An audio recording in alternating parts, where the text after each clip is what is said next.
မြန်မာအနုပညာလောကရဲ့ထိပ်တန်းသတင်းတွေထဲမှာအခုတခါလူပြောအများဆုံးဖြစ်နေတဲ့ကိစ္စကတော့အဆိုတော်နဲ့တရုတ်ဆောင်ဝိုင်းစုခိုင်သိန်းနဲ့မော်ရီတရုတ်ဆောင်ထထထွန်းတို့ကြားကအချစ်ရေးပရိပခါပဲဖြစ်ပါတယ်။အမြဲတမ်းလိုအချစ်ရေးသတင်းတွေနဲ့နာမည်ကြီးလေးရှိတယ်။ဝိုင်းစုခိုင်သိန်းကတော့အခုတခါမှသူမရဲ့လုပ်ဖို့ကိုင်ပတ်အနုပညာရှင်တဦးဖြစ်တဲ့ထထထွန်းရဲ့ချစ်သူကိုကြားဖြတ်လူယူလိုက်တဲ့ဆိုတဲ့သတင်းတွေကအင်တာနက်စာမျက်နှာတွေပေါ်မှာဟူလီတကြောပြန့်နှံ့နေပါတယ်။ဝိုင်းစုခိုင်သိန်းဟာအနုပညာလောကမှာအောင်မြင်မှုတွေအခိုင်အမာရရှိထားသူဖြစ်တယ်လို့သူမရဲ့ကိုယ်ရေးကိုယ်ရာဘဝနဲ့ပတ်သက်ရင်လည်းအမြဲတမ်းဝေဖန်မှုတွေနဲ့ဗဟုချက်မှာရှိနေတတ်သူပါ။အထူးသဖြင့်သူမဟာအိမ်နောက်ရှင်အမျိုးသားတွေဒါမှမဟုတ်အချစ်ရရှိပြီးသားအမျိုးသားတွေနဲ့ပတ်သက်ပြီးတော့မကြာခဏသတင်းထွက်လေရှိတာကြောင့်ပရိသတ်တွေကြားမှာစနိုက်ကျော်ဆိုတဲ့ဘွဲတူးကိုတောင်ရရှိထားသူဖြစ်ပါတယ်။အခုဖြစ်ရမှာလေထထထွန်းနဲ့သူမရဲ့ချစ်သူတို့ဟာအချိန်အတော်ကြာလက်တွဲလာခဲ့ကြတဲ့ခိုင်မြဲတဲ့ဆက်ဆံရေးတစ်ခုရှိခဲ့ကြသူတွေပဲဖြစ်ပါတယ်။ဒါပေမဲ့မကြာသေးမီကမှဝိုင်းစုခိုင်သိန်းနဲ့ထထထွန်းရဲ့ချစ်သူတို့ကြားမှာထူးခြားတဲ့ပတ်သက်မှုတွေရှိနေတယ်ဆိုတဲ့ပုံရိပ်ရောင်တွေကပရိသတ်တွေကစတင်သတိထားမိလာကြတာပါအနုပညာရှင်တွေရဲ့လူမှုဘဝဟာအမြဲတမ်းစောင့်ကြည့်ခံနေရတာကြောင့်သူတို့ရဲ့လှုပ်ရှားမှုတိုင်းဟာဖုံးကွယ်ထားလို့မရနိုင်တဲ့အမှန်တရားတွေဖြစ်လာတတ်ပါတယ်ဝိုင်းစုခိုင်သိန်းရဲ့အချစ်ရေးမှတ်တမ်းတွေကိုပြန်ကြည့်မယ်ဆိုရင်လေသူမဟာအချစ်ဦးမဟုတ်ပေမဲ့အချစ်ဆုံးကိုလူယူသွားသူအဖြစ်မကြာခဏဆိုသလိုသတင်းတွေထွက်ပေါ်လေးရှိတာကြောင့်အခုဖြစ်ရမှာလေပရိသတ်တွေကသူမကိုပြင်းပြင်းထန်ထန်ဝေဖန်နေကြပါတယ်ထထထွန်းဟာအလာမေတဝူအဖြစ်ကနေတရုတ်ဆောင်လောကတွေကိုဝင်ရောက်လာပြီးစ조사အားထုတ်မှုတွေကြောင့်ပရိသတ်ချစ်ခင်မှုကိုရရှိထားသူဖြစ်ပါတယ်သူမရဲ့အချစ်ရေးကိုပူပွင့်လင်းလင်းချပြလိမရှိပေမဲ့ခိုင်မာတဲ့အချစ်ရေးတစ်ခုကိုတိဆောက်ထားတယ်ဆိုတာကိုတော့အနီးကပ်လူတွေကသိရှိထားကြတာပါအခုလိုဝိုင်းစုခိုင်သိန်းကဂျားတွေကနေဝင်းရောက်နှောက်ယှက်လိုက်တယ်ဆိုတဲ့သတင်းကြောင့်ထထထွန်းအနေနဲ့စိတ်နှလုံးထိခိုက်မှုတွေကြုံတွေ့နေရတယ်လို့လည်းသတင်းရင်းမြစ်ချုပ်ကဆိုပါတယ်အနုပညာလောကမှာစီနီယာဂျူနီယာအပြန်အလှန်လေးစားမှုရှိသင့်ပေမဲ့အခုလိုအချစ်ရေးကိစ္စတွေမှာတော့ဝိုင်းစုခိုင်သိန်းဟာသူမရဲ့ဆန္ဒကိုယ်သာရှေ့တန်းတင်လေးရှိတယ်လို့ဝေဖန်သူတွေကထောက်ပြနေကြပါတယ်။ထထထွန်းရဲ့ချစ်သူဟာဝိုင်းစုခိုင်သိန်းရဲ့ဆွဲဆောင်မှုအောက်မှာဘလို့မျိုးကြရှုံသွားခဲ့ရလဲဆိုတာကတော့လူတိုင်းစိတ်ဝင်စားနေတဲ့အချက်ဖြစ်လာပါတယ်။ဒီသတင်းနဲ့ပတ်သက်ပြီးတော့ဝိုင်းစုခိုင်သိန်းဘက်ကတော့တစုံတရာထုတ်ဖော်ပြောဆိုခြင်းမရှိသေးပေမဲ့သူမရဲ့လူမှုကွန်ရက်ပေါ်မှာတင်သမျှပုံရိပ်တိုင်းဟာအတိတ်ပဲတက်ရောက်မှုတွေရှိနေတယ်လို့မျိုးခံစားရစေပါတယ်။အချိန်ကြီးမှာလိုချင်တာကိုရအောင်ယူတတ်တဲ့ဝိုင်းစုရဲ့ဇယိုက်ဟာအခုတခါမှလည်းထထထွန်းရဲ့အသေးကိုခွဲလိုက်ပြတ်မိလားဆိုတာကတော့မိကုံထုတ်စရာဖြစ်နေပါတယ်။အနုပညာရှင်တဦးချင်းစီရဲ့ကိုယ်ပိုင်လွတ်လပ်ခွင့်ရှိတယ်ဆိုပေမဲ့သူတစ်ပါးရဲ့အချစ်ရေးကိုဖြတ်စည်းပြီးမှရယူရတဲ့ပျော်ရွှင်မှုဟာဘလောက်ထိတည်မြဲမလဲဆိုတာကိုလေပရိသတ်တွေကစောင့်ကြည့်နေကြပါတယ်ထထထွန်းရဲ့ပရိသတ်တွေကတော့သူမအတွက်စိတ်မကောင်းဖြစ်နေကြပြီးဝိုင်းစုခိုင်သိန်းကိုတော့ပြင်းပြင်းထန်ထန်ဝေဖန်တိုက်ခိုက်မှုတွေပြုလုပ်နေကြပါတယ်အထူးသဖြင့်ဝိုင်းစုခိုင်သိန်းဟာအရင်ကလည်းတခြားသူတွေရဲ့အိမ်နောက်ရေးတွေကိုပြိုကွဲစေခဲ့ပူးတဲ့တမိုင်းကြောင်းရှိခဲ့တာကြောင့်အခုတည်းဟာပို့ပြီးတော့ခိုင်လုံတရားဖြစ်နေခဲ့တာပါဒီကိစ္စနဲ့ပတ်သက်ပြီးတော့နောက်ွယ်မှာဘလို့လှုပ်ဝက်ချက်တွေရှိနေအောင်မလဲထထထွန်းကရောသူမရဲ့ချစ်သူကိုပြန်လည်ရယူနိုင်မှာလားဒါမှမဟုတ်ဝိုင်းစုခိုင်သိန်းကပဲအနိုင်ရရှိသွားမလားဆိုတာကတော့အနုပညာလောကရဲ့စိတ်ဝင်စားစရာအကောင်းဆုံးပြိုင်ဆိုင်မှုတစ်ခုဖြစ်လာနေပါတယ်။ဝိုင်းစုခိုင်သိန်းရဲ့အတန်နဲ့အလှပဟာပရိသတ်ကိုဆွဲဆောင်နိုင်ုံနဲ့မကပဲအမျိုးသားတွေကိုပါညှို့ယွနိုင်စွမ်းရှိတယ်ဆိုတာညင်းလို့မရတဲ့အချက်ပါ။ဒါပေမဲ့အဲဒီဆွဲဆောင်မှုဟာတခြားမျိုးသမီးတွေရဲ့မျက်ရည်တွေအပေါ်မှာတိဆောက်ထားရတာဆိုရင်တော့ဒါဟာလေးစားစရာမကောင်းတဲ့လုပ်ရက်တစ်ခုအဖြစ်သတ်မှတ်ခံရမှာဖြစ်ပါတယ်။ထထထွန်းအနေနဲ့လေဒီလိုမျိုးအခြေအနေမျိုးမှာဘလို့တုံ့ပြန်ရမလဲဆိုတာကိုအားလုံးကစောင့်ကြည့်နေကြသလိုဝိုင်းစုခိုင်သိန်းရဲ့နောက်ထပ်ခြေလှမ်းတွေကရော ဘာတွေဖြစ်လာမလဲဆိုတာကလည်းရင်ခုန်စရာပါပဲအနုပညာလောကရဲ့သတင်းထူးသတင်းဥတွေထဲမှာအခုလိုစနိုက်ကျော်သတင်းမျိုးဟာအမြဲတမ်းရွေးပဲအစားဆုံးဖြစ်နေရှိပြီးအခုတစ်ခါမှာတော့ထင်ရှားတဲ့မင်းသမီးနှစ်ဦးကြားက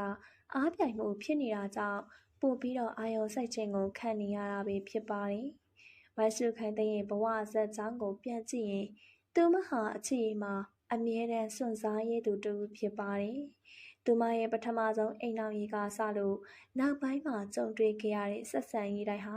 တမယိုးကြမဟုတ်ဘဲ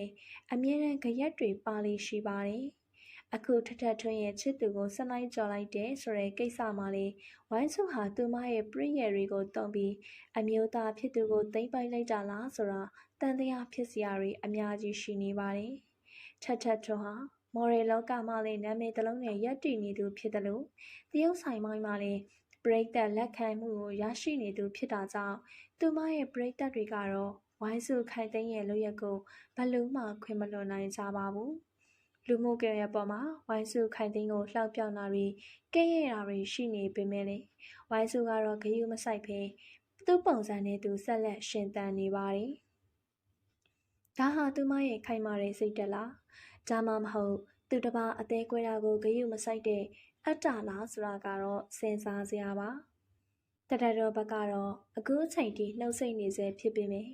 သူမရဲ့ဝမ်းနည်းကြေကွဲမှုတွေကိုတော့သူမရဲ့တငယ်ချင်းအတိုင်းဝိုင်းကသစင်သိရှိနေရပါတယ်။အချစ်ဆိုတာဆွဲယူလို့ရတဲ့အရာမျိုးမဟုတ်ပေမယ့်ဝိုင်းစုခိုင်သိန်းတို့အမျိုးသမီးကတော့သူမလိုချင်တာမှန်သမျှကိုရအောင်ယူတတ်တယ်ဆိုတာလူတိုင်းသိကြပါတယ်။ဒီပြည်ဟာနုပညာလောကမှာစံနမူနာမကောင်းတဲ့လုပ်ရတစ်ခုအဖြစ်မှတ်တမ်းဝင်သွားနိုင်တယ်လို့ဝိုင်းစုခိုင်သိန်းရဲ့ပုံရိပ်ကိုလည်းထိခိုက်စေနိုင်ပါတယ်။ဒါပေမဲ့ဝိုင်းစုအတွက်ကတော့ပုံရိပ်ထက်သူမရဲ့စိတ်အလိုကိုဖြည့်ဆည်းဖို့ကပိုအရေးကြီးနေပုံရပါတယ်။ထထထွန်းရဲ့ချစ်သူကရောဘာကြောင့်ဝိုင်းစုစီကိုရောက်သွားရတာလဲ။ငွေကြေးကြောင့်လား၊နာမည်ကျော်ကြားမှုကြောင့်လား။ဒါမှမဟုတ်ဝိုင်းစုရဲ့တားဆီးမရတဲ့ဆွဲဆောင်မှုကြောင့်လား။ဒီမိကုန်းရဲ့အဖြစ်ဟာအနုပညာလောကရဲ့အမှောင်ချမ်းမှာရှိနေပါတယ်။အခုလိုသတင်းတွေထွက်ပေါ်လာတာဟာတက်တန်သတင်းလွှင့်တာမဟုတ်ဖြစ်ခိုင်လုံတဲ့အထောက်အထားတချို့ရှိနေတာကြောင့်လည်းဖြစ်ပါတယ်။ဝိုင်းစုခိုင်သိန်းနဲ့ထထထွန်းရဲ့ချစ်သူတို့ကိုလူသူဝေးတဲ့နေရာတွေမှာအတူတူတွေ့ရတတ်တယ်လို့ဆိုတဲ့သတင်းတွေဟာလည်းဒီစနိုက်ကျော်သတင်းကိုပို့ပြီးတော့ခိုင်မာစေပါတယ်။အနုပညာရှင်တွေကြားကဒီလိုပရိပက္ခတွေဟာပရိသတ်တွေအတွက်တော့စိတ်ဝင်စားစရာဇာတ်လမ်းတစ်ပုဒ်ဖြစ်နေပေမယ့်ကာယကရှင်တွေအတွက်တော့ငရေတစ်ခုလိုခန်းစားရနိုင်ပါတယ်။ထထထွန်းအနေနဲ့အခုလိုအခက်အခဲတွေကိုဘယ်လိုကြော်ဖြတ်ရမလဲဆိုတာပရိသတ်တွေကဝိုင်းဝန်းအားပေးနေကြပါတယ်။တစ်ဖက်မှာလည်းဝိုင်းစုခိုင်သိန်းကိုအားပေးတဲ့ပရိသတ်တချို့ကတော့အချစ်မှာအမှားအမှန်မရှိဘူးလို့ကာကွယ်ပြောဆိုနေကြပေမဲ့အများစုကတော့သူမရဲ့လုပ်ရက်ကိုလက်မခံနိုင်ကြပါဘူး။ဒီသတင်းဟာလာမယ့်ရက်ပိုင်းတွေမှာပို့ပြီးတော့ကြဲကြဲလောင်လောင်ထွက်ပေါ်လာအောင်မှဖြစ်တယ်လို့နှစ်ဦးနှစ်ဖက်ရဲ့ရှင်းလင်းချက်တွေကိုလည်းပရိသတ်တွေကမျှော်လင့်နေကြပါတယ်။ဝိုင်းစုခိုင်သိန်းရဲ့အချစ်ခရီးလမ်းဟာဘဲတော်များမှအေးချမ်းတဲ့စိတ်ကန်းကိုစိုက်ကန်းနိုင်မလဲဆိုတာမခံမှန်းနိုင်တယ်လို့ထထထွန်းအနေနဲ့လည်းဒီထုံးတဲ့ချက်တွေကနေဘယ်လိုရုံထွက်ရမလဲဆိုတာကလည်းအရေးကြီးပါတယ်။မြန်မာလူပညာလောကရဲ့လှုပ်ဝက်ချက်တွေနဲ့အရှုပ်ထွေးတွေကြားမှာအခုဝိုင်းစုနဲ့ထထထွန်းရဲ့ဇလံကတော့အမြင့်ဆုံးအရှိန်ကိုရောက်ရှိနေပြီပဲဖြစ်ပါတယ်။အနုပညာလောကမှာနာမည်ကြီးတဲ့အမျိုးသမီးနှစ်ဦးကြားကဒီလိုပွတ်တိုက်မှုဟာအခြားသောအနုပညာရှင်တွေကိုပါတတိပေးခေါင်းလောင်ထိုးလိုက်တယ်လို့ဖြစ်နေပါတယ်။ဘသူကိုမှယုံကြည်လို့မရတဲ့ဒီလောကထဲမှာကိုယ့်ရဲ့ချစ်သူကိုယ်တော်စိတ်ချလက်ချထားလို့မရတော့တဲ့အခြေအနေမျိုးတွေဖြစ်လာပါတယ်။ဝိုင်းစုခိုင်သိန်းရဲ့စနိုက်ကျော်ကိစ္စဟာတဦးတယောက်ချင်းစီရဲ့ကိုယ်ချင်းတရားနဲ့လည်းဆိုင်တယ်လို့အနုပညာလောကရဲ့ဂုဏ်သိက္ခာကိုလည်းထိခိုက်စေပါတယ်။ထထထွန်းအနေနဲ့ခိုင်ခိုင်မာရပ်တည်နိုင်ဖို့ကြိုးစားနေချိန်မှာအခုလိုသတင်းမျိုးကသူမရဲ့အနုပညာလှုပ်ရှားမှုတွေကိုနှောင့်နှေးစေနိုင်ပါတယ်။ဒါပေမဲ့သူမဟာတန်မားတဲ့အမျိုးသမီးတူဖြစ်တာကြောင့်ဒီတားဆီးကိုကျော်လွှားနိုင်လိမ့်မယ်လို့မျှော်လင့်ရပါတယ်။ဝိုင်းစုခိုင်သိန်းကတော့သူမရဲ့အောင်မြင်မှုကိုအသုံးချပြီးအချစ်ရည်မှာအမြဲတမ်းအပေါ်စီးကနေခြင်းသူဖြစ်တာကြောင့်အခုဖြစ်ရဟာသူမအတွက်တော့ထူးခြားတဲ့ကိစ္စတစ်ခုမဟုတ်တော့ပါဘူး။ဒါပေမဲ့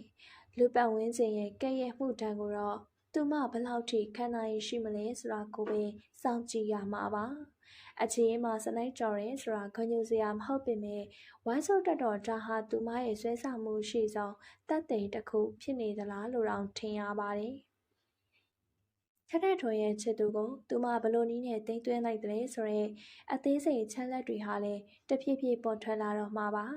အမှန်တရားဟာဘလောက်ပဲဖုံးကွယ်ထားပါစေတနေ့မှာတော့ပေါ်လာမည်ဖြစ်ပါတယ်ဝိုင်းစုခိုင်သိန်းနဲ့ထက်တဲ့ထွန်းတို့ရဲ့အားပြိုင်မှုမှာဘသူကနောက်ဆုံးရေမောနိုင်မလဲဆိုတာကိုတော့အချိန်ကပဲတက်တည်ပြသွားမှာဖြစ်ပါတယ်ပရိသတ်တွေအနေနဲ့လည်းဒီသတင်းပေါ်မှာမတူညီတဲ့အမြင်တွေရှိကြပြီမယ်အများစုကတော့တရားမျှတမှုကိုသာလိုလားကြပါတယ်ထက်တဲ့ထွန်းရဲ့ဘဝမှာအကောင်းဆုံးတွေပဲဖြစ်လာပါစေလို့ဆုတောင်းပေးနေကြသူတွေအများကြီးပါပဲဝိုင်းစုခိုင်သိန်းအနေနဲ့လည်းနောက်မှာတခြားသူတွေရဲ့ပျော်ရွှင်မှုကိုမဖြတ်စည်းပဲနဲ့ကိုယ်ပိုင်ပျော်ရွှင်မှုကိုရှာဖွေနိုင်ပါစေလို့မျှော်လင့်မိပါတယ်။အခုတင်ပြခဲ့တဲ့သတင်းဆောင်ဟာမြန်မာနုပညာလောကရဲ့လက်ရှိအခြေအနေမှန်တွေကိုဖော်ပြနေတာဖြစ်ပြီးနောက်ထပ်ထိုးကြတဲ့ဖြစ်စဉ်တွေကိုလည်းဆက်လက်စောင့်ကြည့်ရအောင်မှာဖြစ်ပါတယ်။လူသားတိုင်းမှာအမှားနဲ့အမှန်ကင်းဘူးဆိုပေမဲ့တမင်ရည်ရွယ်ပြီးတော့ပြုလုပ်တဲ့အမှားတွေကတော့ခွင့်လွှတ်ဖို့ခက်ခဲတတ်ပါတယ်။အထူးသဖြင့်အများသူငါလေးစားရတဲ့အနုပညာရှင်တွေအနေနဲ့ပို့ပြီးတော့ဆင်ခြင်သင်ပါတယ်။ဝိုင်းစုခိုင်တဲ့ရဲ့စနိုက်ကျော်ဇက်လက်ဟာအဆုံးသတ်မှာဘလို့ဖြစ်လာမလဲဆိုတာအားလုံးစိတ်ဝင်စားနဲ့စောင့်ကြည့်ရမယ့်ကိစ္စတစ်ခုပဲဖြစ်ပါတယ်။